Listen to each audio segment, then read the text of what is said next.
people think that confidence looks a certain way. They think that once I lose the 15, 20 kilos, then I'll feel confident. Once I look this certain way, or once I can speak loudly, then I can feel confident. But really, confidence is a feeling, and it comes from within. And I see so many women who do say, for example, once I lose the weight, then I'll feel confident. And they do end up losing that weight, but they still feel the same way. They don't feel confident. And that's because it is a feeling. It is not how we look. It is how we feel within our bodies. Why is building a business so hard? Why nobody buys my healing program? Why is everything so frustrating and overwhelming? What if there was a better way? Hi, I'm Nina Maglic. I'm a marketing coach and healer on a mission to help amazing healers like yourself improve marketing, get clients, and make money with less stress. On my new show, I will do what I love best, translating complicated marketing and business strategies into practical, actionable steps you can implement with ease and clarity. She Runs a Business is a new podcast for healers like yourself who want to create a profitable healing business that provides the best life transformations for your clients and gives you the freedom and flexibility to enjoy time with your loved ones. Take your seat at the table and let's get started. Welcome to She Runs a Business podcast. Hello and welcome to the next episode of our podcast. Today we have a very special guest from Australia, Chantel Keogh. She is confidence and embodiment coach. Chantel, welcome. We are so happy to have you here today. Thank you. I'm so excited to be here. Before we dive into the topic, I would love to know more about you. Tell us more about who you are, what you do, and how you serve the world. Yeah, so I am a confidence and embodiment coach. I help women to reconnect to their bodies, to tame their inner critic, and reclaim their confidence. And I look at confidence from a very different perspective to other people. I believe that to feel confident means that we need to feel safe in our bodies first. So I teach women to really drop back into their bodies and really start to understand themselves and allow the confidence to flow through.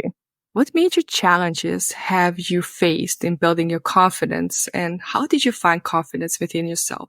That's a really deep and multi-layered question. So how I found confidence within myself really goes back to my journey that I started about 8 or 9 years ago.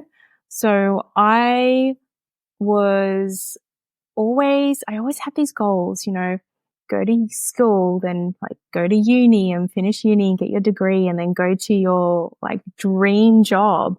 And I was ticking all of these boxes on all of the things that you meant to do, right? And I had just graduated from university and I was in my dream job. And I actually started to notice that within 6 months of being in this dream job, I was working as a publicist in public relations in an agency. And it was the thing that I'd been working towards for so long. And 6 months into the job, I started to notice a shift within myself. I started to notice that I was starting to question things that I was doing.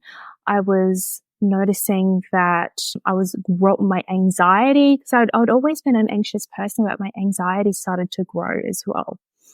And from that, I really started to notice that my confidence started to drop. And when I say confidence, I would say I was a confident person in terms of being able to kind of just put myself out there and just go for different opportunities. But I was also a huge people pleaser. And I was very worried about doing things wrong or getting into trouble. And so I wouldn't put myself out there because, well, what if somebody judged me, or what if I did this wrong and I got into trouble? So I would definitely hold myself back in so many different areas. But my confidence really started to drop even more so when I got into this job. And it was, in hindsight, a very toxic job that I was in. But it really was the moment that really started to open my eyes up to, okay, this is not the life that I am supposed to live. Like, I've been working my whole life up to this, and now it's just like fallen all apart. What do I do? And that moment there was really the moment that catapulted me into my own personal journey and building my own confidence. So I did all of the things like, running away. I actually moved to Canada for 2 years because I thought, well, if I run away, then all of my problems are going to be solved, right? But that just wasn't the case. And it wasn't until I moved back home and started to really work on myself that I started to peel back the layers and work out, okay, this is who I really am, and really started to reconnect with myself and start to notice what is confidence to me and how can I start to feel confident. Wow, that's such a beautiful story. But I want to go a little bit deeper into this story. And can you share the moment when you realized, I have to do something? I have to change something. Can you share a little bit about that? Yeah, it would probably been one of my lowest, actually the lowest moment in my life. I was 21. So this happened to me at a very young age, but I was 21 and I was in this dream job. And not only was I starting to notice that my confidence was starting to drop, but I also noticed that I was starting to feel unwell as well. I had all of these different symptoms that were coming on: chronic fatigue, memory loss. As a 21-year-old, having memory loss was a really big thing, because who at 20 years old forgets what they're going to say or forgets, simple things at the drop of a hat? That's something that somebody much older does.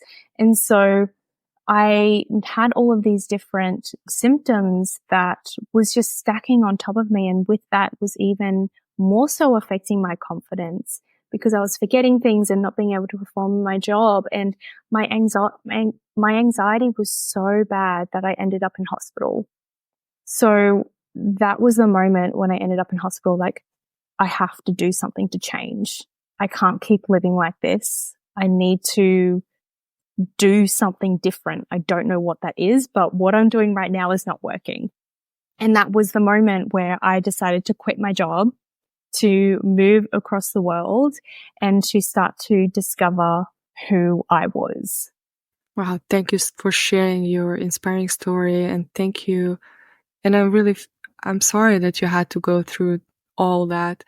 But usually we ignore everything what's happening inside of us, around us, until we really reach the lowest point in our life. And that's also happened to me. Like, when my health was ruined, like, I couldn't do anything. That was the moment for me to really have this wake up call and say, hey, I want to do something else, because what I'm doing right now is not working.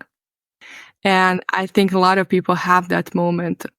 Hey, we need to change something, and we need to change something fast. So I want to know, what was the first thing what you did that helped you get out of that state? The first thing that I did was started reading self-development books and listening to the podcasts, and really starting to understand, okay, I've got all of these voices that are going on in my head that are telling me that I'm not smart enough, I'm not good enough, I sound stupid, like all of this negative self-talk.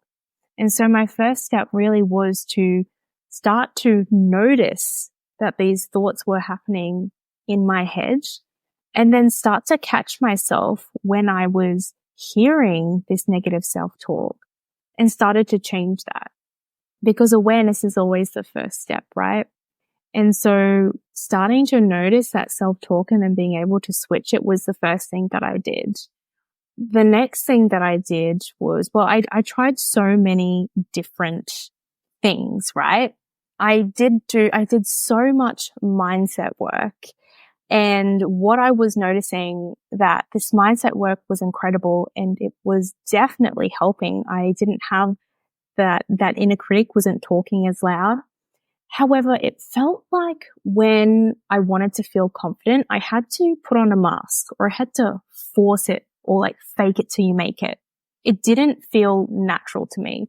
So it wasn't until probably 3 or 4 years ago that I realized mindset just isn't enough when it comes to us really feeling confident, not having to fake it, but just feeling confident in every cell of our bodies. And so that's when I started to learn about somatics and the mind-body connection. And that just like our minds, our bodies also have a memory card. So our bodies remember all of the experiences that we've had. And what's happening is from a very early age, from our first 7 years of our life, our body and our system is taking note of all the experiences that we've had. So, and what it's doing, it's building a foundation of safety. And so it's coding in our system what is deemed for us to be safe and what is deemed for us not to be safe. And that could be something as simple as it's not safe to speak up or to be loud, because as a child, we may have been told to be quiet, stay in your room. And so at that time as a child, it was very helpful for us to have that foundation of safety of not speaking up or staying in your room or doing as you're told, because that allowed us to feel like we were belonging or that we could receive the love and the affection that we needed. However, when we get into our adulthood, that foundation of safety is no longer needed. It's actually a detriment to us, and it stops us from feeling and doing the things that we really want to do. So it wasn't until I started to rewire these old patterns and start to reconnect to my body and release all of these old experiences that I was finally able to embody confidence where it came to me naturally. Would you say that helped you get through all these times, all these tough times and still remain confident and still move forward? That all the things that you did helped you to be confident and move forward with your life? Or is there something else that you did? Yeah, absolutely. All of these steps that I've taken has brought me closer and closer to feeling confident. It's not just one specific thing that we focus on. I like to think of ourselves as like an onion, and we are peeling back the layers. And when we peel back a layer, there's another layer there. However, when we peel back more and more of those layers, the onion's getting smaller and smaller and smaller. And that's what it's like when we are starting to build our confidence. It's working on our mindset and how we talk to ourselves. It's working on our environment. Like, who are we spending our time with? How are we interacting with people? What are we consuming? What music are we listening to? And how is that making us feel? And then dropping into our bodies and starting to reconnect to our bodies. And how does that make us feel? Because our body's always communicating to us. I love that quote. The body is always communicating with us. I 100% agree with that, because very often we think the answer is outside, but it's actually always inside us. And our body always talks to us and always tell us what's wrong and what's going on. Where should we pay attention to? So I want to talk a little bit about misconceptions about confidence. What do you think is a common misconception about confidence people have? I think one of the biggest misconceptions is that people think that confidence looks a certain way. They think that once I lose the 15, 20 kilos, then I'll feel confident. Once I look this certain way, or once I can speak loudly, then I can feel confident. But really, confidence is a feeling, and it comes from within. And I see so many women who do say, for example, once I lose the weight, then I'll feel confident. And they do end up losing that weight, but they still feel the same way. They don't feel confident. And that's because it is a feeling. It is not how we look. It is not how we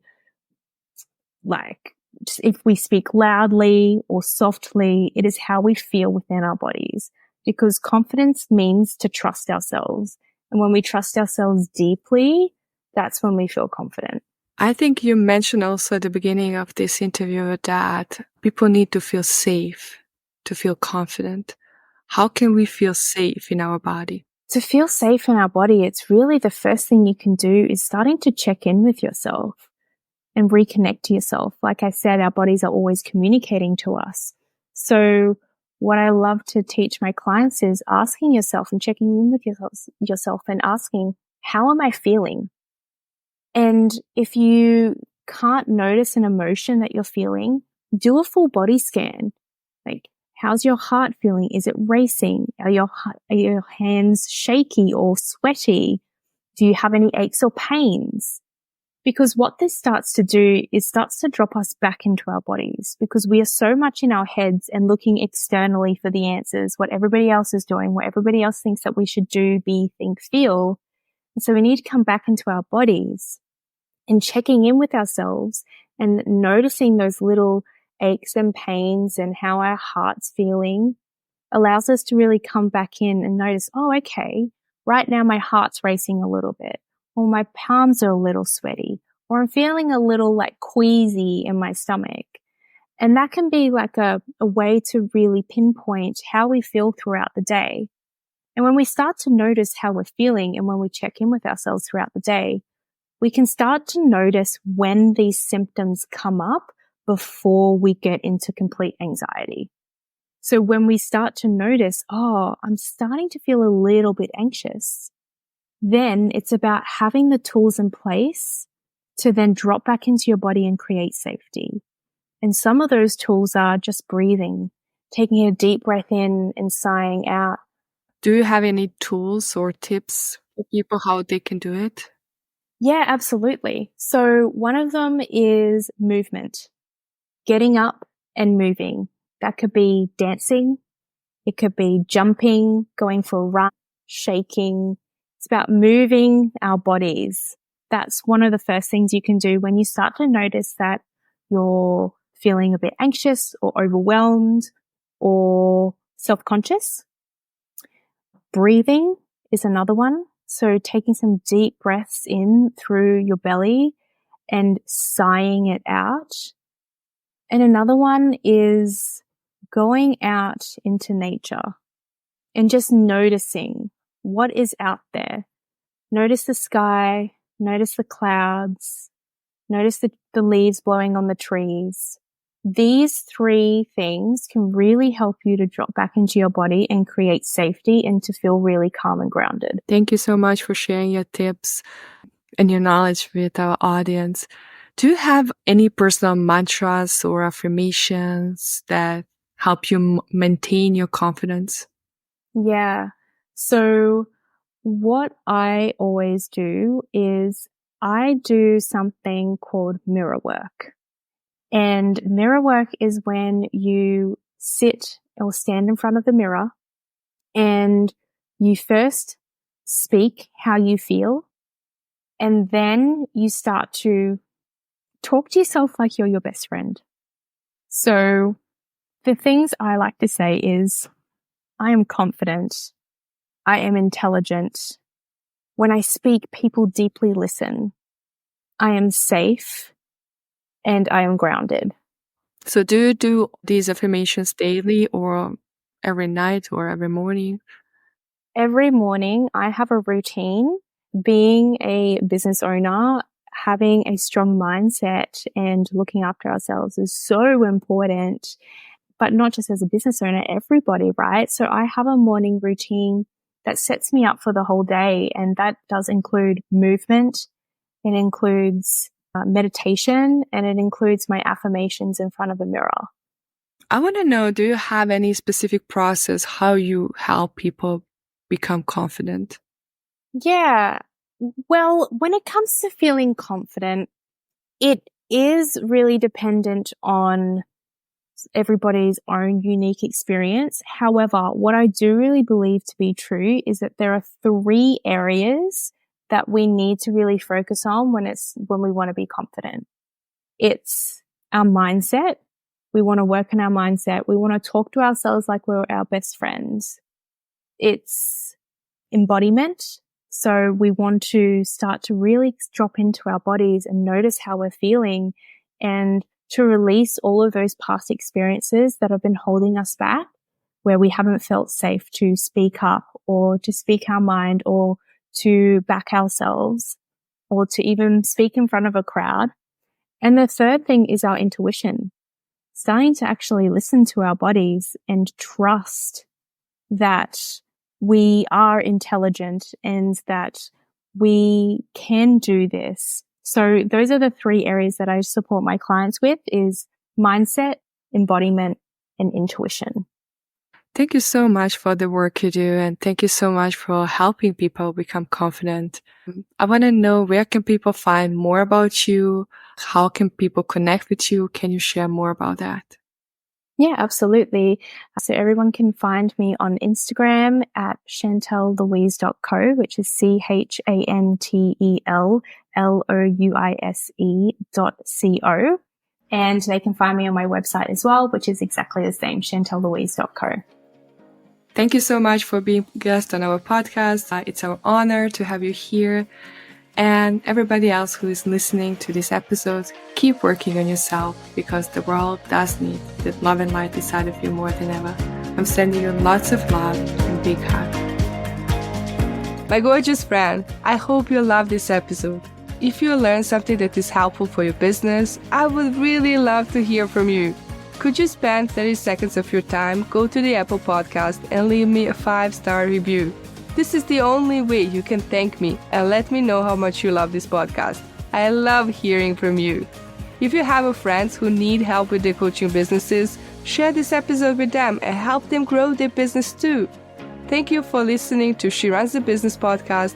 Please share your gifts with the world. Keep shining your light, because the world does need that love and light inside of you more than ever. I'm sending you lots of love and big hug.